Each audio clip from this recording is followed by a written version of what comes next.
اس شخص کا واقعہ آپ سنتے رہتے ہیں جس کی ایک ہی نیکی بطاقہ کی شکل میں تھی اور اس کے مقابلے میں 99 دفاتر تھے گناہوں سے بھرے ہوئے. 99 رجسٹر، اور دنیا کے رجسٹر نہیں بلکہ کل سجل الی مد البصر، ہر رجسٹر اس کی لمبائی اس کی چوڑائی تا حد نگاہ ہوگی اور تمام دفاتر اس کے گناہوں سے بھرے ہوئے. اللہ تعالیٰ اس کو بلا لے گا، بڑا کامتا ہوا گرتا پڑتا وہ اللہ تعالیٰ کے سامنے جائے گا. اللہ تعالیٰ کیا فرمائے گا؟ میرے بندے یہ تیرے دفاتر تیرے سامنے موجود ہیں.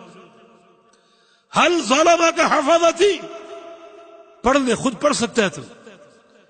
کسی گناہ کو درج کرنے میں میرے فرشتوں نے ظلم تو نہیں کیا، دیکھ لے، حجت قائم ہو، دیکھ لے خود.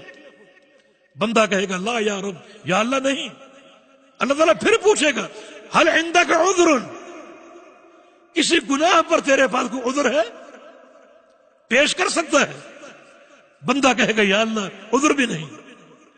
اب جو بندہ خوف سے کانپ رہا ہے اللہ تعالیٰ فرمائے گا ان لک عندی حسن، میرے بندے تو نے ایک نیکی کی تھی وہ میں نے سنبھال کے رکھی ہوئی ہے، وہ نیکی میں تیرے سامنے لاتا ہوں.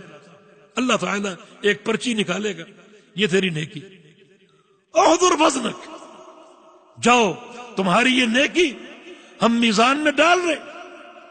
دوسرے پلڑے میں 99 دفاتر ہیں گناہوں کے، خود میزان کے پاس چلے جاؤ، اپنے وزن کا مشاہدہ کرو، تمہارے اعمال تولے جا رہے. کہے گا کہ یا اللہ این البطاقۃ من السجلات، یہ ایک چھوٹی سی پرچی ان 99 دفاتر کا کیا مقابلہ کرے گی؟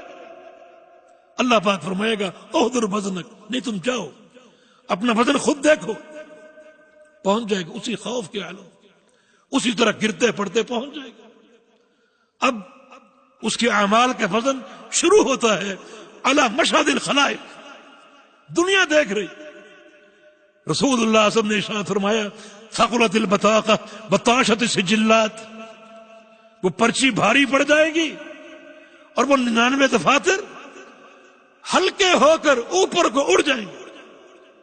اللہ اکبر. اس پرچی میں کیا ہے؟ اشہد ان لا الہ الا اللہ.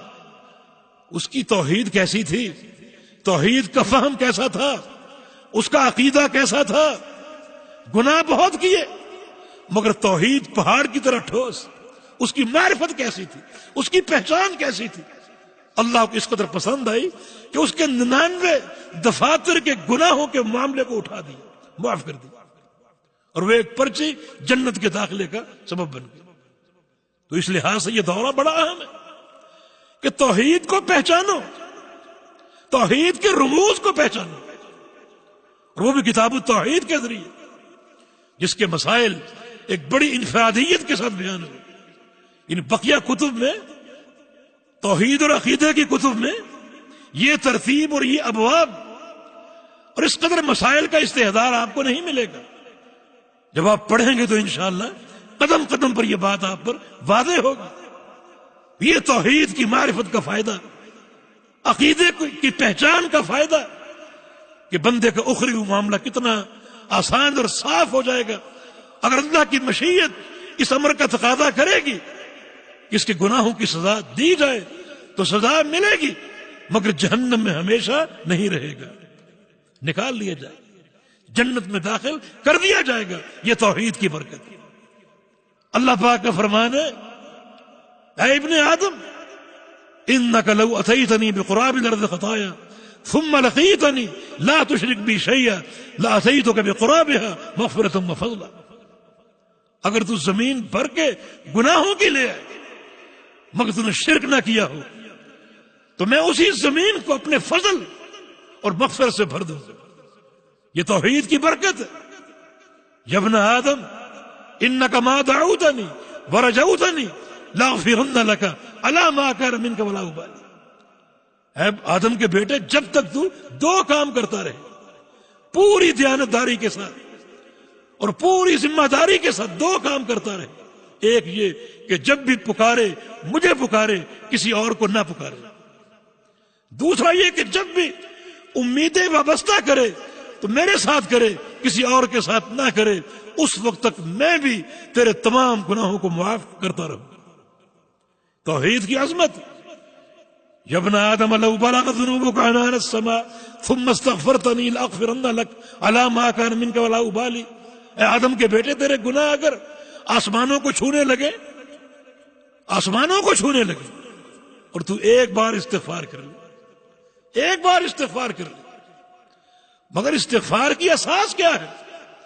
فرمایا کہ فاعلم انہ لا الہ الا اللہ ثم استغفر لذنبک، پہلے پہچانو لا الہ الا اللہ کو، پھر استغفار کرو۔ یہ ترتیب۔ اگر توحید نہیں ہے اور لا الہ الا اللہ کا فہم نہیں ہے تو تمہارا عمر بھر کا استغفار بھی کام نہیں آئے گا۔ اور اگر توحید ہے، عقیدے کا فہم ہے، 100 سال کے گناہ ہیں، ایک بار استغفار کر لو، سارے گناہ معاف کر دو۔ یہ توحید کی برکت کہ پہلے اس کلمے کو پہچانو۔ امام بخاری رحمۃ اللہ علیہ نے اس پر یہ باب قائم کیا، العلم قبل القول والعمل۔ ہر قول سے پہلے، ہر عمل سے پہلے علم ہے، اور علم کیا؟ لا الہ الا اللہ کا۔ یہ سارے علم کی مفتاح ہے، اس میں توحید بھی ہے، اللہ کے پیغمبر کی جو ہے وہ اتباع بھی ہے، نمازیں، روزے، ہر چیز لا الہ الا اللہ۔ تو اس کا فہم انتہائی ضروری ہے۔